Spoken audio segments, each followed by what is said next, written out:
Je suis musulman, je suis espagnol, et Ceuta et Melilla sont espagnoles et elles vont continuer à l'être. Espagne.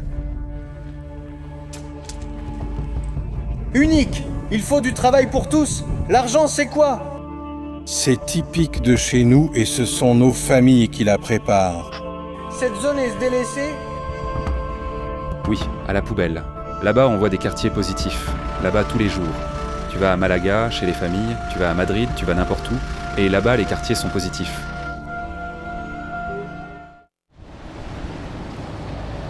Je suis venu jusqu'à la localité de Benzou, ici, à l'extrémité la plus au nord-ouest de toute Ceuta. Jetez un œil à ce que l'on voit d'ici. Ce que vous voyez là-bas au fond, c'est la clôture qui sépare l'Espagne du Maroc. Et toute cette localité et cette montagne, c'est déjà le Maroc. Tout ce que nous voyons là, c'est le Maroc. Historiquement, cette localité a été un lieu de refuge aussi bien pour la civilisation punique que pour la civilisation romaine. Il y avait aussi beaucoup de passages par ici et on a trouvé beaucoup d'amphores. De l'autre côté de cette montagne se trouve l'îlot Persil. Je suis sûr que beaucoup d'entre vous se souviennent de l'incident qui a eu lieu entre les forces armées marocaines et les forces armées espagnoles en 2002. Pendant quelques jours, les forces marocaines sont montées sur le rocher en revendiquant qu'il appartenait au Maroc. Et quand une patrouille espagnole est arrivée pour voir ce qu'ils faisaient là, ils les ont mis en joue et leur ont dit que ce n'était pas l'Espagne, que c'était le Maroc. Alors ont commencé des jours frénétiques où la diplomatie, tant marocaine qu'espagnole, a dû se mettre d'accord. Finalement, les forces espagnoles ont expulsé les troupes marocaines après quelques jours. Il n'y a eu aucune conséquence grave, à part ce tumulte créé pendant quelques jours. Mais la question selon laquelle Ceuta et Melilla étaient des territoires marocains a de nouveau été soulevée. C'est-à-dire que le Maroc a laissé en suspens cette revendication sur Ceuta et Melilla, qu'il considère comme sienne. C'était peut-être le dernier épisode d'une longue série d'affrontements, tout au long de l'histoire, entre les populations de cette région et, aujourd'hui, le Royaume du Maroc, contre l'Espagne.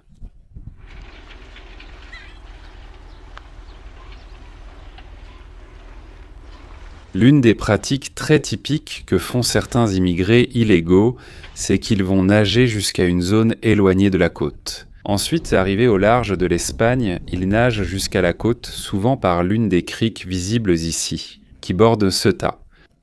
D'autres, très souvent, organisent simplement des sauts par-dessus la clôture, celle que nous avons ici.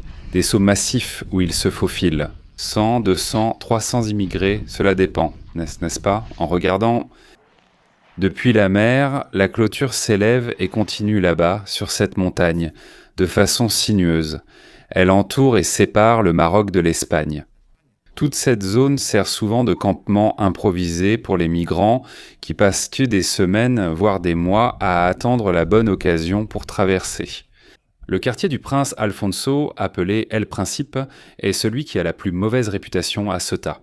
Il tient son nom du fait qu'il était à l'origine le site de plusieurs casernes militaires proches de la frontière avec le Maroc. Les familles des ouvriers ayant construit l'actuel Ceuta s'y sont installées et dans les années 1990, le quartier est devenu informel, marqué par la précarité et le trafic de drogue. Chômage, échec scolaire, insalubrité et manque d'infrastructures font de ce quartier le plus dangereux d'Espagne.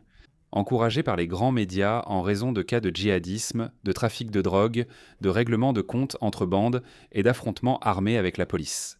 Grâce à Elias Pioni, ancien résident et chanteur amateur, j'ai pu parcourir les rues du Prince et échanger avec certains habitants. Je ne vais pas le savourer. C'est l'humidité de tes lèvres qui va me rendre fou. Est-ce que tu m'as ensorcelé avec tes baisers mouillés? C'est l'humidité de tes lèvres qui va me rendre fou. Dans ce quartier, quel pourcentage de musulmans y a-t-il environ? 12 000 habitants ou plus, honnêtement. Pour ce qui est du nombre de personnes qui vivent ici, je ne saurais pas donner un chiffre exact. La majorité est musulmane, même s'il y a aussi des chrétiens. Honnêtement, la cohabitation que nous avons ici, sauf à Melilla, est très rare ailleurs. Nous, en tant que musulmans espagnols, nous ressentons... l'Espagne, tout ça, on s'asseyait souvent ici, j'étudiais à la mosquée, Tu étudiais? Qu'est-ce que vous appreniez là-bas? C'est une madrasa, non? Vous étudiez le Coran? Oui, le Coran en arabe. On nous dit justement que beaucoup se trompent, croyant que nous, musulmans, sommes élevés à rejeter les autres cultures. Et ce n'est pas le cas. On nous dit qu'on doit prêcher par l'exemple, montrer et se faire aimer, tu sais. Leur montrer que ce qu'il y a de bon dans la culture est l'islam. On commence cela dès l'enfance. Amour. Il y a des quartiers positifs partout. Tu vas à Malaga, tu vas à Las Palmillas, tu vas à Madrid, partout il y a des quartiers positifs. Bien sûr. Mais il faut dire que ces autres sont des quartiers mauvais, une mauvaise ville. Et il y a beaucoup de cohabitation entre musulmans et chrétiens aussi. Je ne m'en suis pas rendu compte. Il y a 4 cultures ici, hein? 4 cultures. Et on s'entend bien, oui. Tu vois, ici je ne sais pas, on est comme une famille, tu comprends? Et toi, tu es chrétien ou musulman? Je suis musulman. Ah, musulman. Il a des traits nordiques, on dirait un Finlandais. Bien sûr. Il est norvégien et musulman. C'est qu'il aurait été mouillé, il avait de riff ou quelque chose comme ça, tu vois, non? The Reef, avec tes yeux bleus, je te vois. Qu'as-tu? Oui. Je vois comme ça, bien sûr. Ce qui se passe, c'est que nous, tu vois, c'est quelque chose que j'ai toujours dit, c'est très ambigu. Parce qu'une personne est musulmane, on suppose déjà qu'elle doit être brune, avec certains yeux. Bien sûr, bien sûr.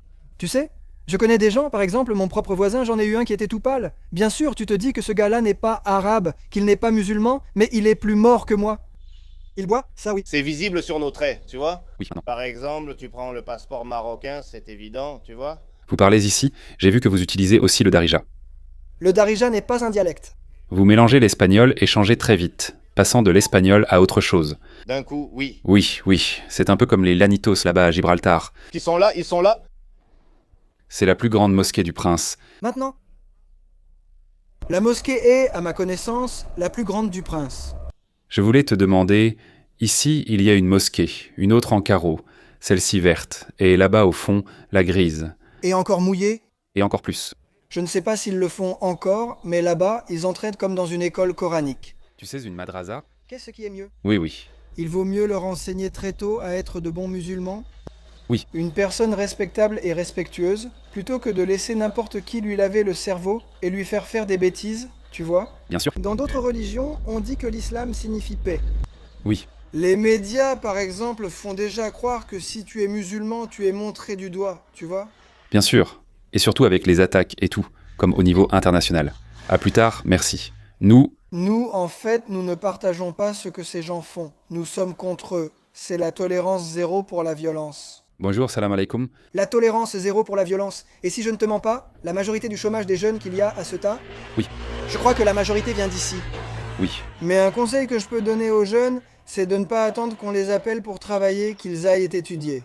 Quand je ne travaillais pas, j'étudiais. J'ai fini le lycée. Qu'ai-je fait? Je ne trouve pas de travail, je prépare un diplôme en climatisation. Ah, Je ne trouve toujours pas de travail, le temps presse. Tu as étudié?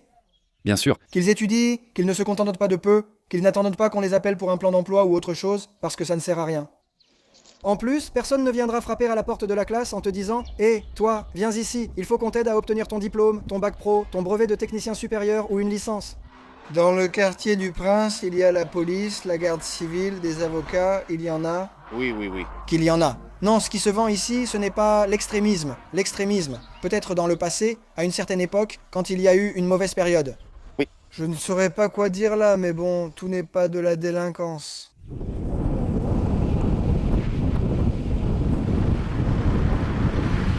Tu dois indiquer le coût, tu sais? Ah, Il n'y en a pas d'un litre. Tu as quelque chose de bien? Voyons. entre. Entre. Bon, je vais commander quelque chose ici. Merde. Voyons, merci. Il ne manquerait plus qu'une boutique, mon pote. Pas du tout. Eh bien alors, c'est bon. Allez, un de ceux-là. Aussi à la noix de coco ici, si tu veux. Comme le doigt là-haut, c'est celui-ci. C'est celui-ci. Je prends de la lotte. On va goûter la lotte à El Principe. Non, regarde, je t'explique. Oui, explique-moi. Ça se met comme ça? Ça se met comme ça. Ah, tu fais ça avec la main? Oui, tu le mets comme ça. Quoi? Et tu le respires? Tu ne l'inhales pas? Voyons. Merde, mais m'aimant un peu, je suis pareil que... Oui, un peu non. Non, ça ne va pas te faire tourner la tête? Regarde, je t'en mets un peu. Oui, toi tu es. Je n'ai jamais goûté. Je n'ai jamais goûté, n'est-ce pas? Bien sûr, prends-le par les 2 narines. Si c'est ta première fois, tu vas éternuer. D'accord? Et ne le fais pas trop fort, fais-le doucement. Non? Oui. Doucement, toi. Doucement. Ce n'est pas nocif, contrairement au tabac. Mince, ça pique vraiment le nez, hein? Tu en prends un peu juste pour essayer? Oui, oui. Oui, bien sûr, puis tu l'avales. Ça ne vient pas... Comment? Hein? Bon. Mince, ça pique vraiment. Maintenant, laisse-le un petit moment. Regarde, j'en ai les larmes aux yeux. Bien sûr. La première fois, c'est normal, c'est comme manger quelque chose de piquant. Un piment fort. Mince, ou comme cette moutarde forte, ça pique le nez. Ouah, je peux. Eid Moubarak à toi. Eid Moubarak, bien sûr, bien sûr. Eid Moubarak. Merci, rien s'il vous plaît. Nous sommes arrivés à la fin du Ramadan. Ici, non. Merci. Ça s'est passé comment hier? Hier, c'était la fête. Hier, c'était la fête. Et comment vit-on la fin du Ramadan ici? Oui. Très bien. Très bien, très bien. On vit très bien, très bien. La famille, tous les membres de la famille. Tu vas voir les membres de la famille éloignés que tu ne vois pas. Les voisins, on sort, il y a du monde. On sort dans les rues, pas dans ces cours par exemple. Oh, il va dans les cours? Ils se mettent dans les cours. Maintenant, il y a des gens qui, par exemple, sont allés rendre visite à leur famille, manger avec d'autres proches qui vivent plus loin. Tu vois? Des voisins. Autre fait curieux chez nous, musulmans, durant ces fêtes, même envers quelqu'un avec qui on est fâché ou distant, on le salue et lui souhaite sincèrement la paix. Bien sûr, bien sûr. C'est aussi une période, c'est un mois de paix. C'est aplanir les différends, bien sûr. Bien sûr, on te dit que si tu as quelque chose sur le cœur, oublie-le et pardonne à cet ami, ce membre de la famille ou à qui que ce soit. C'est ce que j'ai dit. C'est de ça qu'il s'agit. C'est ça, pâte fruits de mer. Typique de chez nous. Et Nos familles le font. 2 jours, 3 jours avant. Jour. 2 jours, ma voisine, ma cousine s'en occupe. Comme ci, comme ça et beaucoup. C'est pour... Et on en achète aussi dans les pâtisseries d'ici. dans les pâtisseries d'ici. Vous en avez beaucoup pour vous. Comment ça s'appelle? Hein? Quel est son nom? Le blanc? Ceci, c'est des pâtes, mais on l'appelle la gribilla. La gribilla. La gribilla et le helva.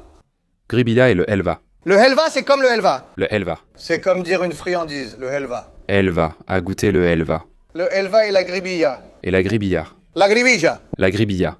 Ah, on va la goûter à votre santé. La halva, je ne l'ai pas dit. Comment est la halva? La halva. Pour vous ici, au prince. Petit gâteau typique de la fête, petit gâteau de notre fête. Typique. C'est bon, mec? Je ne peux pas parler tranquillement. Tranquille. C'est comme un polvoron, si je ne me trompe pas? Comme un polvoron, ça m'était resté en bouche. Non, non, non, non. Putain, c'est super bon. Le jus aussi est très bon.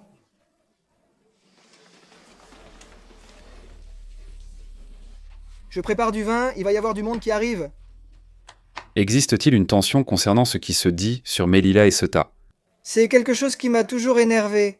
Je suis musulman, je suis espagnol, et Ceuta et Melilla sont espagnols, et elles vont continuer à l'être. Ça suffit maintenant. Et c'est tout. Un point, c'est tout. Rien de plus, je n'ai rien contre le Maroc. Oui. Mais moi, j'aime aller au Maroc. Les pauvres, ce sont les gens du Maroc qui doivent supporter ce qu'ils endurent. Mais oui, je comprends. Melilla. Ceuta, Canaries, Espagne. Dans l'affaire de l'île de Pérégil, par exemple, quand ceux qui sont partis étaient du tertio-duc d'Albe, Oui, c'est vrai, c'était eux. ce sont eux qui ont récupéré Pérégil. Bravo à leur courage. Bon, continuons à nous promener ici, dans les ruelles du prince avec Ilias, qui va nous montrer. Regardez, C'est un quartier très abandonné ce quartier n'est pas abandonné. et des arcs brisés. Et celui-ci, regarde là-bas, il y a un garçon avec une mini-moto. Regarde-le, comme il est cool. Cette zone est très abandonnée, regarde. Oui. Ah, on voit les ordures là en bas. Et l'approvisionnement en électricité il y a 3 ou 4 semaines. Le problème d'électricité, franchement, ce n'est ni la première ni la dernière fois. Parce que moi, quand je vivais encore ici, chez mes parents, c'est vrai que parfois, pendant le ramadan ou la fête du mouton, il y avait des coupures de courant. Je ne sais pas pourquoi, je ne sais pas si c'est un problème de qualité du câblage ou autre. Ou qu'il y a trop de gens connectés. Bien sûr, la capacité du réseau électrique ne suffit pas pour toutes les maisons. Ce n'est pas arrivé une seule fois, c'est arrivé 3 fois, je crois, je ne sais pas combien exactement.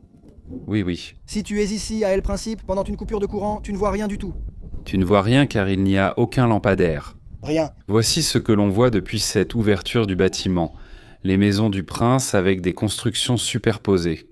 Elles ressemblent beaucoup aux habitations que vous pouvez trouver au Maroc, carrées, avec ces découpes rectilignes.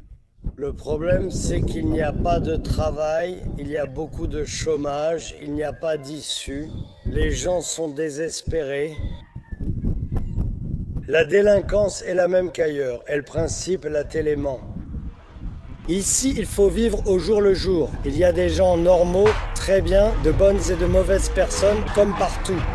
Mais ici, à El Principe, le problème est l'emploi. Si on leur donne du travail, je vous assure qu'ils n'auront aucun mauvais comportement. Tu tentes autre chose pour trouver du travail, c'est ce que les gens doivent faire, il faut étudier. Étudier, bien sûr, il faut être persévérant, il faut toujours étudier, mais les gens qui ont des enfants... Voilà le problème. Avec des enfants, tu n'as plus le temps d'étudier. Bien sûr, ça doit se faire dès le plus jeune âge. Donnez au moins un plan d'emploi aux gens. Ici à Ceuta, le problème est que les gens attendent le plan d'emploi et que presque personne n'est appelé. Mon conseil, à titre personnel, c'est ce que j'ai dit tout à l'heure. Si maintenant on t'appelle pour travailler et que tu refuses, ne m'appelle pas plus tard en disant que tu n'as pas de travail. Quand on veut, on peut. Tu sors ici et tu ne vois pas, tu vois les exemples. Tout le monde fume des joints, tout le monde. Qu'est-ce que font les jeunes? Ils imitent ensuite en observant les plus âgés. Ils voient que leur père n'a pas de travail, le pauvre, et ça les affecte. Si tu sors fumer et que les enfants voient des gens fumer des joints, ils voient ça, mais l'éducation, c'est tout. Ici, il y a des gens formidables qui s'en sont sortis avec 300 € et qui s'en sortent encore. Aux ordres de mon patron, je vis grâce à mon patron. La seule chose dont nous avons besoin, c'est du travail pour les gens qui ont des enfants. Pour qu'ils ne restent pas oisifs. Pour éviter cela. Pour le reste, Mario, ne vous inquiétez pas, vous pouvez le constater vous-même. Merci beaucoup, n'est-ce pas? J'ai été ravi de te rencontrer, mon frère. Moi aussi, merci beaucoup.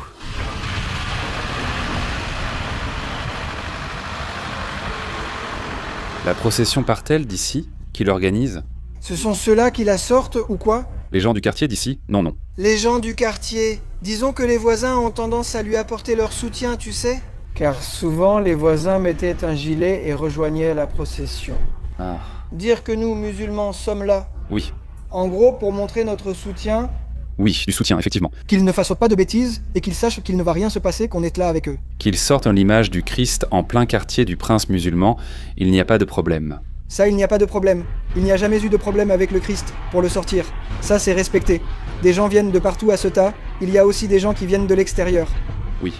Tu sais ce qui est bien? Et cela en dit long sur la coexistence qui existe ici entre les religions. N'est-ce pas? Malgré ceux qui veulent la briser, la coexistence l'emportera toujours.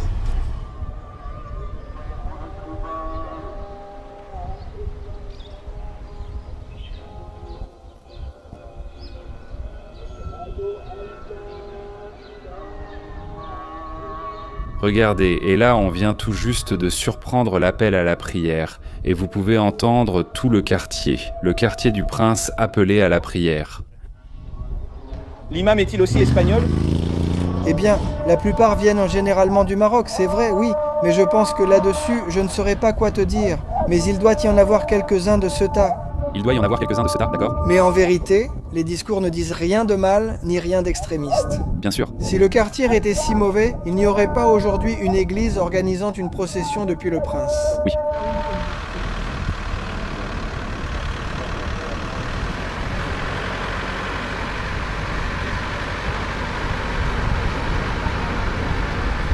Nous sommes venus avec Ilias, au fort du prince Alfonso, une colline stratégique comme vous le voyez.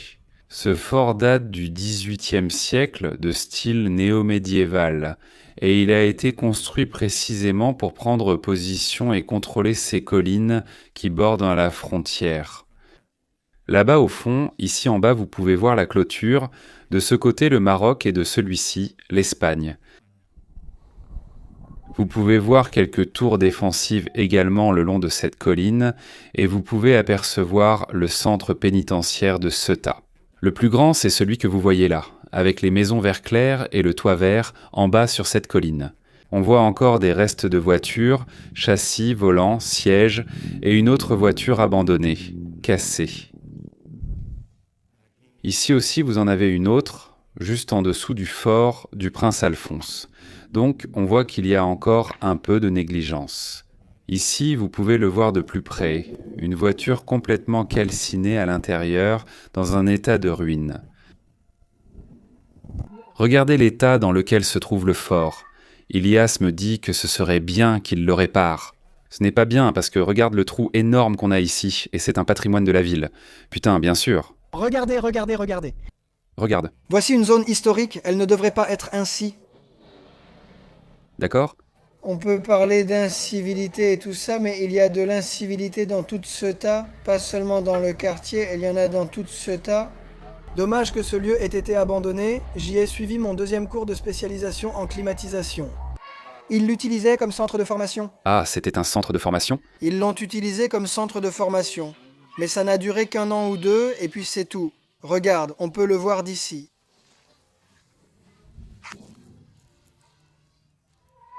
Avec tout le monde au chômage, pourquoi ne pas embaucher des gens pour réparer ça? Trouver un projet qui relance le quartier, qu'il surveille. Qu'ils le réhabilitent. Des gens du quartier même qui vivent ici, qu'ils les fassent travailler ici et qu'ils le fassent. Et ainsi, les gens évitent de se mêler de ce qu'ils ne devraient pas et sont encouragés à aller de l'avant. À prendre davantage soin du quartier. Bien sûr, exactement. Près du quartier du Prince se situe la célèbre zone industrielle du Tarajal, historiquement lieu d'achat et de vente de marchandises. Les couloirs étaient remplis de porteurs traversant chaque jour la frontière, fermée unilatéralement par le Maroc depuis 2020 et toujours close.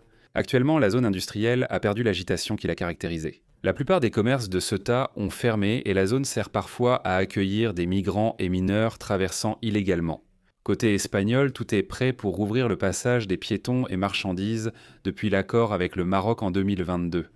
Mais depuis Rabat, ils n'ont toujours pas tenu leur promesse de vouloir le reprendre, s'excusant pour des raisons techniques. Quelle est donc la situation maintenant? Ils ont beaucoup fermé. Il y a même des gens qui louent ou vendent leur entrepôt. Ceci est la zone industrielle où l'on utilise le Tarajal, mais communément on l'appelle les entrepôts. Les entrepôts.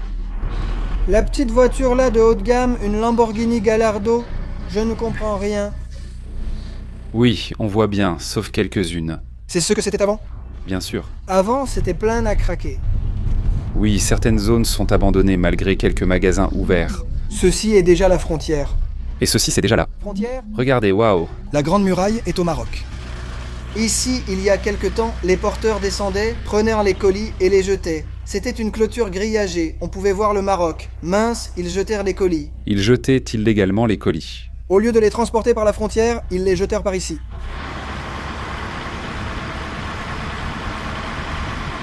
Ah, regarde, cette porte donne déjà sur le Maroc, non? Un passage là qui mène directement à la frontière, je crois, à la frontière ou à la partie extérieure de la frontière marocaine. Non. Oui. C'est presque un miracle de passer par ici. Qu'est-ce que ça t'apporte?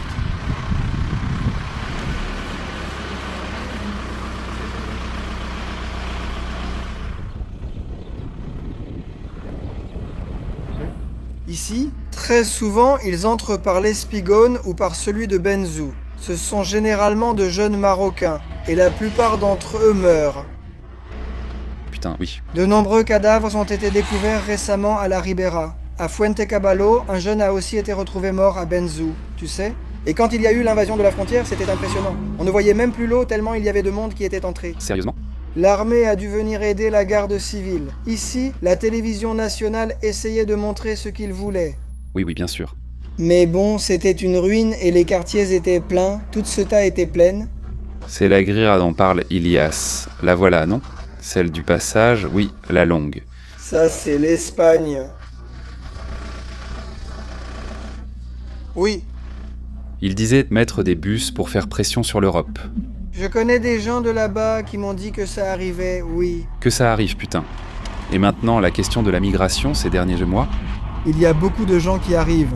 Le problème, c'est que la plupart de ceux qui arrivent sont des enfants, des jeunes, et beaucoup meurent. La plupart meurent.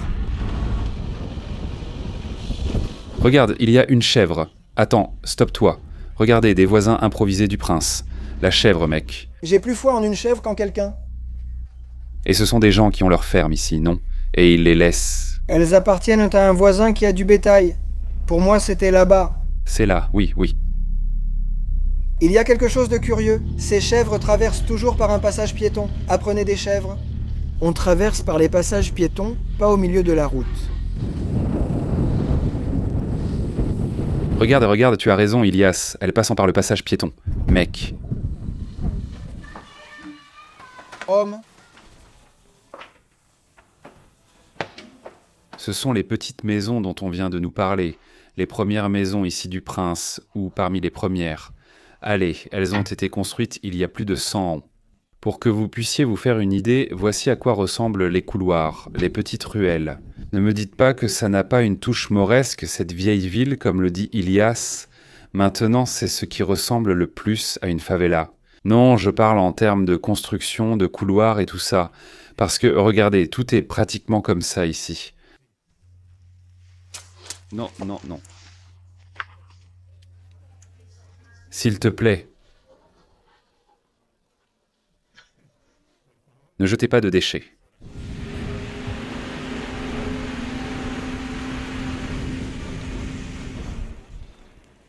Nous sommes maintenant venus à la tour d'Isabelle II, un poste défensif.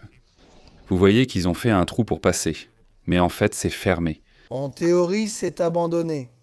Cette construction que vous voyez ici a été érigée à la fin du XIXe siècle. Sa construction a commencé en 1860 et s'est achevée à la fin de 1880. Ça coïncide plus ou moins avec la fin des guerres d'Afrique, non? Et avec le traité de Guadaras? Regardez ce qu'on a trouvé peint sur le mur. Il y a aussi quelque chose d'écrit. Émetteur principal du réseau. Ce que nous avons ici appartient au réseau de télévision espagnole. Et ici, vous avez l'ancien logo de télévision espagnole. Ils l'ont utilisé comme antenne ou comme émetteur. Ici, à Ceuta, le voici.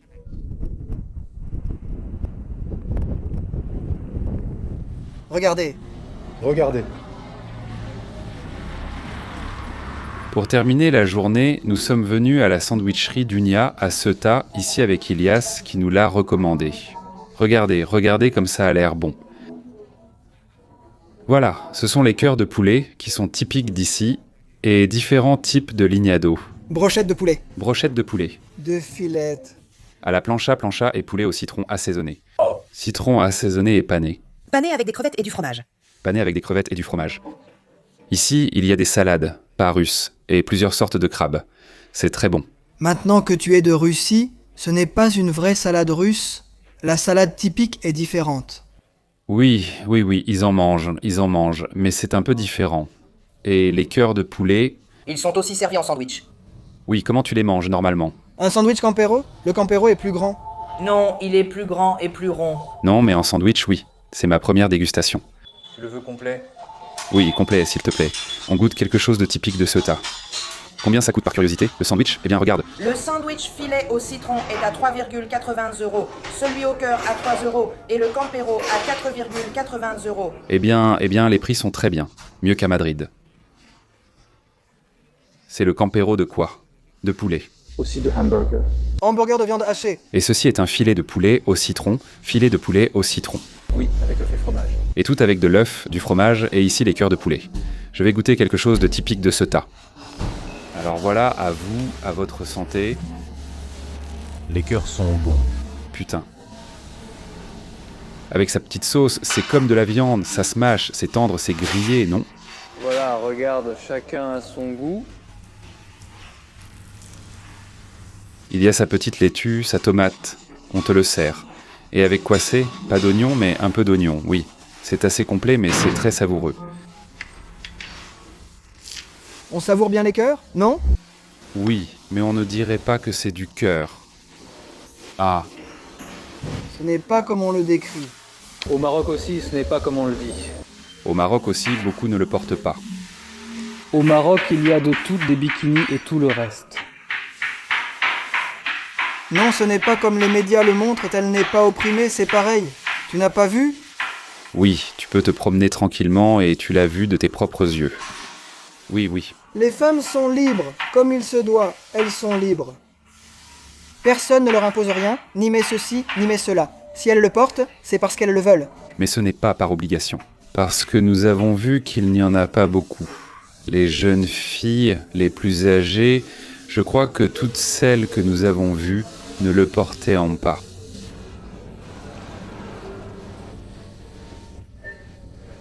Eh bien, merci beaucoup. Merci à tous, merci. Bonsoir. Ce n'est pas un patron, mais un leader, il tire la charrette. Allez, tire la charrette. Tirer la charrette. Salam alaikum, Javi. Alexandre.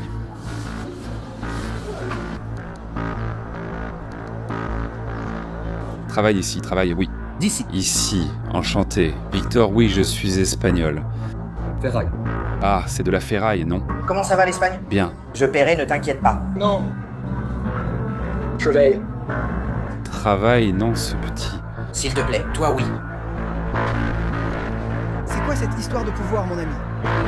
Voici les anchois typiques d'Espagne, panés à la farine et à l'œuf.